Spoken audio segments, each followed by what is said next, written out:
Hello, dear students. So, in the last lecture, we were discussing about the kingdom Monera और हमने देखा कि Monera के अंदर जो सबसे प्रिमिटिव सेल टाइप्स हैं, सबसे प्रिमिटिव ऑर्गेनिजम्स हैं, वो इंक्लूड किए जाते हैं, राइट। अब मोनेरा ऑर्गेनिजम्स जो होते हैं वो प्रोकैरियोटिक होते हैं, that means they lack the nucleus, they lack the nuclear membrane and they are most abundant. They are found in the very harsh environments, right? So we had seen many features of the kingdom Monera, which is first kingdom of the five kingdom classification. We also had seen that Monera are mainly divided into two groups, Archaebacteria and Eubacteria. Okay, so we had seen the features of the Archaebacteria and how they differ from the Eubacteria. We had seen some examples like methanogens, which produce the methane gas and are found in the cattle like cows and buffalo, right? And they are used for the production of the methane gas or biogas, right? So I think most of you would have been familiar earlier already about the biogas plant and how it is used for the human welfare. However, you may not have thought that this actually comes from the most primitive organism, which is the Moneran member belonging to the Archaebacteria, right? After having discussed the Archaebacteria, we had discussed the Eubacteria, where we had seen that based on the mode of nutrition, the Eubacteria are of two types, autotrophs and heterotrophs. We already had discussed about the autotrophs, which are further two types, that means photoautotrophs and chemosynthetic autotrophs, right? Chemosynthetic autotrophs, as we had seen, they depend on the energy which is obtained by oxidation of inorganic compounds, and they have a very important role in the nutrient cycling, right? So now we will discuss the remaining portion of the kingdom Monera.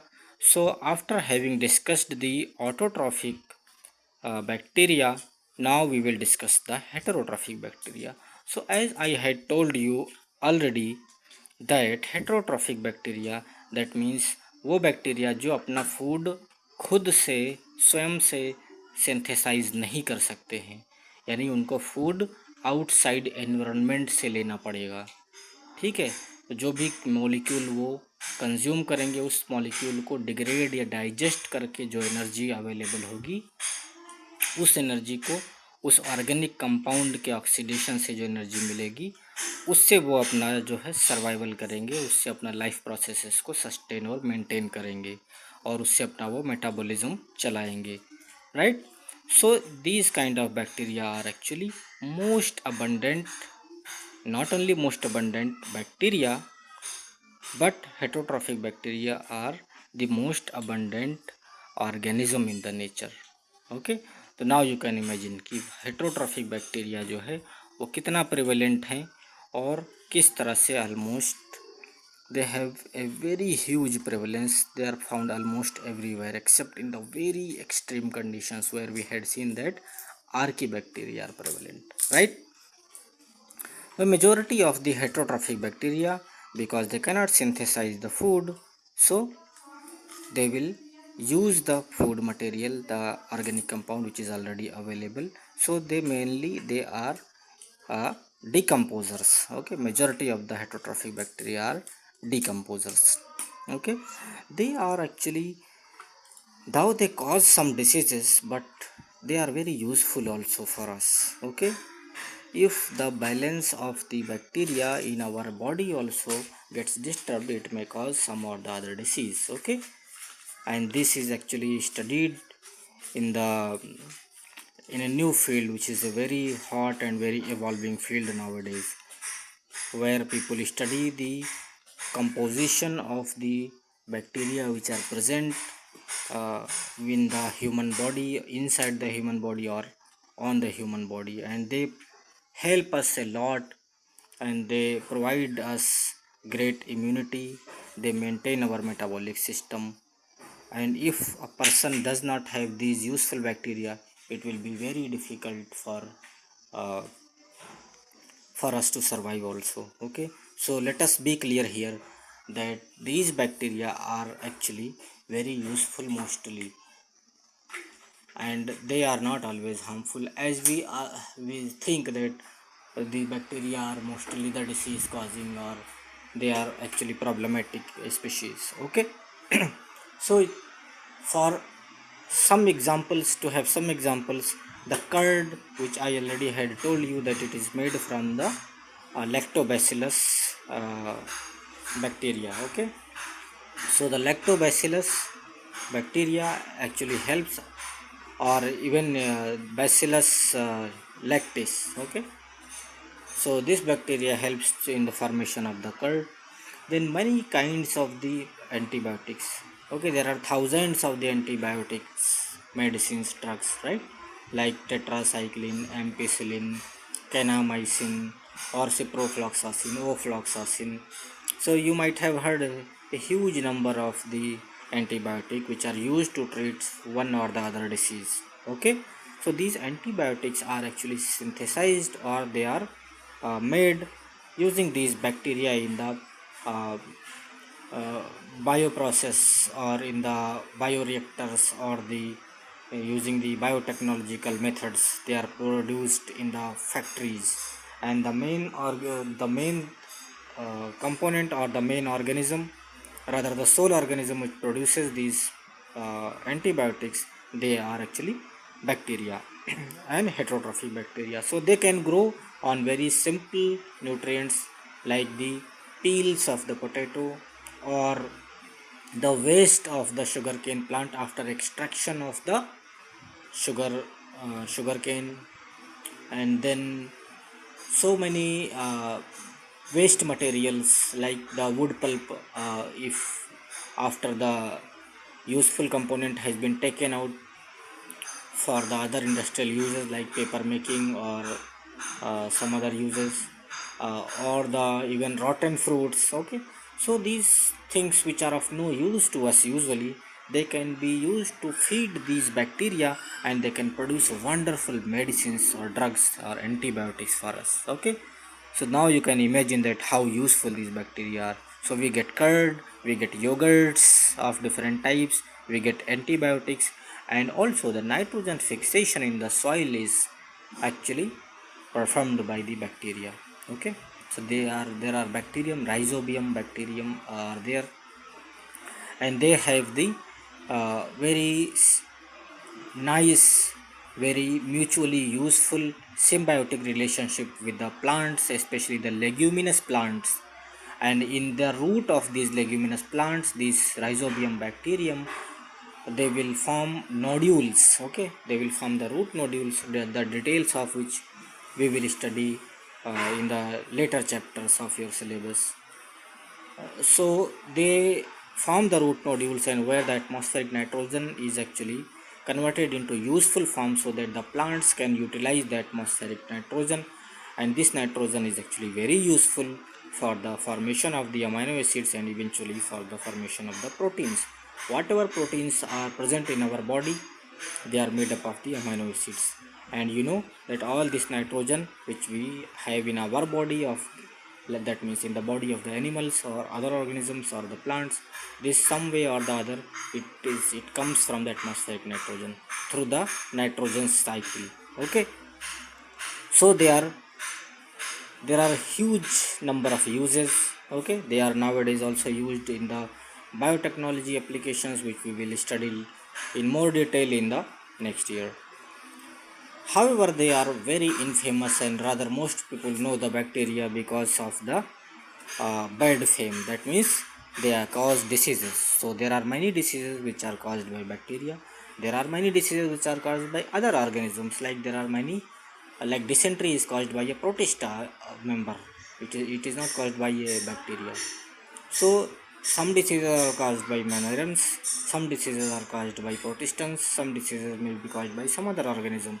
So however, you should know that the bacteria cause lot of diseases, and you should be clear that which disease is caused by which kind of the organism. So let me tell you over here, and you have to remember it, that cholera. Okay, cholera is a very dreaded disease, At one point of time, there was huge number of people who were dying because of the cholera. Nowadays, it is a very uh, a small disease and people get easily treated. But at one point of time, whenever there was a cholera epidemic, lot of people, thousands and thousands of people used to die in the urban areas as well as rural areas. Okay, in Europe, lot of people have died. Even in India, also in the 1920s, lot of people died because of this cholera epidemic. So cholera is caused by a bacteria which is called as Vibrio cholerae. Okay. Similarly, typhoid is a disease, okay, where people develop fever. So typhoid is caused by Salmonella typhi. This is also a bacteria. Then tetanus is also caused by a bacterium. Citrus canker. That means this is a disease where there is some blackening in the lemon fruit or the citrus fruits or the oranges. Okay, so citrus canker disease is also caused by bacteria. However, there are many types of viral cankers also. Okay, so here we should remember that citrus canker is caused by the bacteria, not all cankers. Similarly, tuberculosis is caused by bacteria. Okay, Mycobacterium tuberculosis causes the uh, tuberculosis. So leprosy is also caused by bacteria. But polio is a viral disease. Polio is not caused by bacteria. HIV is not caused by bacteria. So these things are very important. Okay, these things seem very simple over here, but you have to be very clear in your mind. Otherwise, you will become confused, and in the examinations when it is asked, you will not be able to write, or you may get confused. So here it's very simple. We have mentioned these few diseases. If you remember it over here, you will not get confused with other diseases. Okay, so heterotrophic bacteria cause some diseases, but they are also very useful. Now if we see these bacteria, the eubacteria, which we have seen the three major kinds of the eubacteria. So what is the mode of reproduction for these bacteria? So these bacteria divide mainly by asexual reproduction. So the reproduction of the bacteria mainly occurs by the fission process. Okay, so fission is actually sort of a splitting of the bacteria. So what happens, if you see here in the diagram in this figure 2.3, here it is showing a dividing bacterium. Okay, so the bacteria initially, what happens, this is a bacillus kind of bacteria. Okay, rod shaped elongated bacteria. So the bacteria initially elongates. Okay, and the DNA actually replicates and it makes two copies, and this elongates further, and there is a constriction between in the middle, and then this constriction later on actually completes the separation, and two daughter bacteria are born from the single bacteria. So in this way, one bacteria gets divided into or gets fragmented into two bacteria. So this kind of the division is called as fission. Some more details of the fission process or asexual reproduction of the bacteria we will see in the uh, chapter of cell division in your this year syllabus. Okay, so this is one of the important mode of the reproduction, and this is the most common mode. Under the unfavorable conditions, when it is very difficult for the bacteria to survive, many times what happens that these bacteria reproduce, or they survive themselves by making the spores, and this process is called as sporulation. The more detail of this sporulation process we will discuss in the next year in your syllabus when we discuss the reproduction in different kinds of the organisms. Okay, so there is an entire unit dedicated to the reproduction in different kinds of the organisms, as we have the first unit dedicated here to the diversity of the living organisms, right? So similarly, in your next year syllabus, you have the reproduction of the living organisms, and there we will discuss in detail about the sporulation. As of now, let me tell you that sporulation is actually a process of spore formation. Okay, what are spores? Spores are very resistant bacteria. Okay, so the bacteria actually they divide and they make a hard spherical or round shaped coating around them, and this coating is actually very strong. It provides them uh, resistance to grow under the harsh conditions, so that they can maintain under the uh, water deficient condition, or at very high temperatures. They can just maintain their survival, and whenever there is favorable condition, they will again germinate and grow. There is also a very primitive method of the sexual reproduction, and this is called as conjugation. So conjugation is a kind of the sexual reproduction method, which is a very primitive mode of the reproduction uh, in the bacteria. Okay, so fission, sporulation, and conjugation, these processes actually help bacteria to multiply and grow. Now, after having discussed the archaebacteria and eubacteria, let us see the mycoplasma. Mycoplasma are also member of the kingdom Monera. However, as I told you earlier, that all the bacteria belong to the kingdom Monera, but all the monerans are not bacteria. Okay, there are some other kinds of organisms also. So one very good example is mycoplasma. Okay, so mycoplasma are actually very unique organisms. They also belong to the kingdom Monera, and interestingly, they don't have any cell wall. Okay, so monerans have a mycoplasma. Mycoplasma does not have any cell wall, and mycoplasma are very small, very primitive organisms. Rather, they are smallest organism, and the smallest organism on Earth is PPLO, or Pleuropneumonia-like organism. Okay, so you must remember this example, PPLO. PPLO is an organism which belongs to the Mycoplasma section or Mycoplasma group of the monerans, and the full form of PPLO is Pleuropneumonia like organisms. Okay, so these mycoplasma usually they cause disease, so mostly the mycoplasma are pathogenic and they cause diseases in plants or in animals. Okay, so having discussed the basic features of the mycoplasma, where which is also a very a monera, it also does not have nucleus, it is also a prokaryote. Okay, however most of the mycoplasma are pathogenic. So now, after having discussed the archaebacteria, eubacteria, and mycoplasma, we have completed the kingdom Monera. Now let us see the next kingdom, which is kingdom Protista. So in this lecture we will see a very brief introduction of the kingdom Protista. Then kingdom Protista is further divided into several groups. 4-5 groups are there, and those groups individually we will discuss in detail, as we have discussed these archaebacteria and eubacteria for the Monera. So those details we will discuss in the next lecture. However, now let us see the some introductory features of the kingdom Protista. So, what are the members of the kingdom Protista? Actually, all the unicellular eukaryotes present on the earth. Okay, so all the eukaryotes which are unicellular, they are included in the Protista. They may be photosynthetic, they may not be photosynthetic. Okay, but the Protistans are never multicellular. Sometimes they may form some colonies, but they will be unicellular. As I had told you that even many algae, like uh, we had seen Chlamydomonas. Okay, this is a unicellular algae. Earlier it was included in the kingdom plant, but later on it was placed in the kingdom Protista because it is a unicellular organism.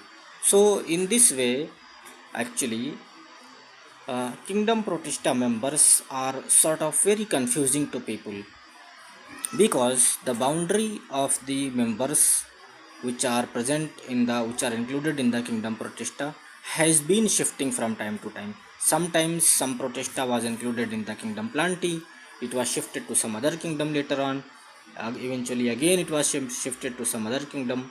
Okay, so some members came from the kingdom Plantae, uh, some members of the kingdom Protista were earlier the members of kingdom Animalia. So in this way, actually, the kingdom Protista is very sort of unique kingdom. However, there may be some exceptions also, like there is a unicellular yeast, Saccharomyces cerevisiae. Okay, but this unicellular yeast is included in the kingdom fungi. It is not included in kingdom protista. Okay, so let me tell you that all unicellular eukaryotes are included in kingdom protista, but there might be very few exceptions as well. So that is why it is a little bit confusing. But believe me, if you are clear about the basic criteria for characterization, it will not be difficult for you anymore, because it is confusing if you think from the historical perspective, because earlier something was included in kingdom plantae, later on it was shifted to protista, so that's why it may seem confusing to you. Some organisms are photosynthetic, you think that it is a plant, but actually now it is no longer placed in the plant. It is now it is doing photosynthesis. It is green in appearance, but still it is kingdom protista. So what all you have to see is that it has to be a eukaryotic. If it is a eukaryotic, then you have to see if it is multicellular or unicellular. If it is a unicellular and eukaryotic, then usually, rather almost all the time, it will belong to the kingdom protista. Okay, in the if you see habitat, mainly protistans are having aquatic habitat. That means they are mostly found in the water. Some may be terrestrial also, some may be pathogenic. Okay, but mostly they are present in the water. And the cell has a very well defined nucleus because they are eukaryote. It will also have the organelles which are membrane bound, and it will have all the characteristics of the eukaryotic cells. Okay, and if the protistans cell is motile, sometimes they may be motile, sometimes they may not be motile, and some organisms of the protista may be motile at certain stage of their life cycle, and they may not be motile at certain other stage of their life cycle. Okay, so if they are motile, usually they will contain one or many flagella. Okay, so flagella is plural, flagellum is singular. Similarly, cilia is plural, cilium is singular. So they may contain cilia or flagella for the movement. Okay, so it will provide the motility. So there is difference between cilia and flagella.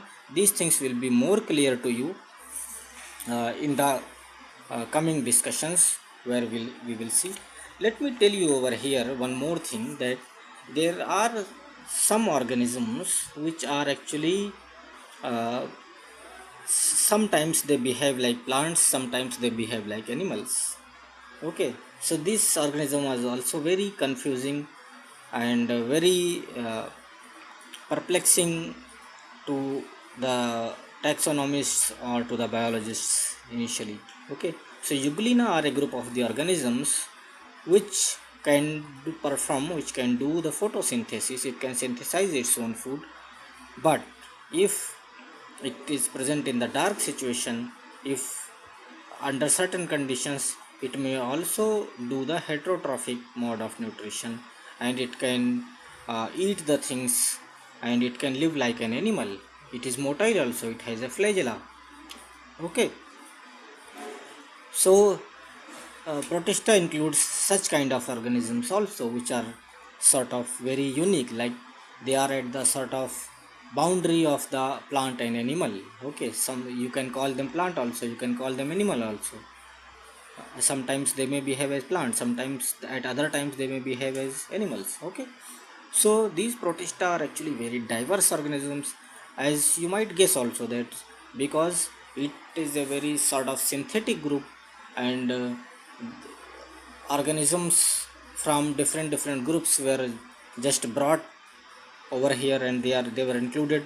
Some organisms from the kingdom plantae were brought over here, some organisms from the uh, animal kingdom were brought over here, some organisms from the kingdom fungi were brought over here, and they were included in the kingdom protista. Okay, so the protistans have been mainly divided into 5 groups, and the chrysophytes and dinoflagellates, these are two different kinds of the categories which we will be discussing. So chrysophytes, they are also called as diatoms or diatoms. Okay, so chrysophytes, that means diatoms, and dinoflagellates, These are two different kinds of the organisms which were earlier included into the plant, but now they have been brought over here uh, in the kingdom Protista. Euglenoids, as I already have told you, they were at the border of the kingdom Plantae and Animalia, so they were also brought over here into the kingdom Protista, and they are also unicellular organisms. Similarly, there are some organisms uh, called as slime molds. Okay, so the slime molds have a very different kind of the body structure, which we will discuss in more detail in the next lecture. So they form a very sort of cell aggregates. Okay, several cells fuse together, or sort of a single cytoplasm will contain many nucleus, and this unique type of the arrangement and unique type of the body is actually is present in the slime molds. And earlier they were included in the kingdom fungi, but slime molds now have been included into the kingdom Protista. Okay, so they are sort of multinucleate organisms. Okay, they may be unicellular, they but at some other stage of their life they become the multinucleate organism. And protozoans like amoeba and paramecium, they were actually earlier included into the kingdom Animalia, and they were brought into the kingdom Protista. And protozoans are again of several types, which we will be discussing in more detail in the next lecture. Protozoa, as you have seen, that amoeba, paramecium, these are protozoans, right? So amoeba has different kinds of shape. It is sort of it is considered as immortal organism. It changes its shape. It has a false foot called as pseudopodia. Okay, it may cause some disease. So actually, many of the protozoans actually they cause lot of diseases. So then the flagellated organisms, flagellated protozoans, that means those protozoans which instead of having the cilia, like paramecium has cilium. Okay, but uh, some other these protozoans have flagella. Okay, so when you see the structure in the next lecture, then you will see it will be more clear to you. Here I'm just giving a very brief, very small introduction, so that this term remains familiar to you when we discuss in the next lecture. So many amoeboid, many flagellated, many ciliated uh, protozoans, they are also included in the kingdom Protista. Okay, so now uh, after having discussed this brief introduction of the kingdom Protista, we will stop over here and we will discuss the different kinds of the members of the kingdom Protista one by one into the next lecture. Okay, so keep noting down the important points and get back to me if you have any doubts. And one more thing, let me tell you over here, sometimes you may feel that I am bombarding you with a lot of information, but believe me, these are very simple organisms. These are very brief descriptions about the organisms, and these organisms will actually uh, be more clear to you when, instead of seeing the diagram into your textbooks, you will see the detailed diagram in the classroom lectures, where I will show you maybe PPT presentation, PowerPoint presentation, or I will show you the charts. Okay, so where you will see the detailed diagram, and then it will be very easy for you to memorize also. Okay, so don't bother about all those things, just try to uh, uh, appreciate the beauty of the nature, try to appreciate how beautiful these organisms are, how diverse these organisms are. And here, because we are discussing the biological classification, so you have to appreciate the similarities between the organisms, and how one category of the organisms differs from the another category of the organisms. Okay, so you have to see these things with a little bit emphasis, and if you have any doubt, just message me on my this number. Okay, chalo, okay, take care, bye bye.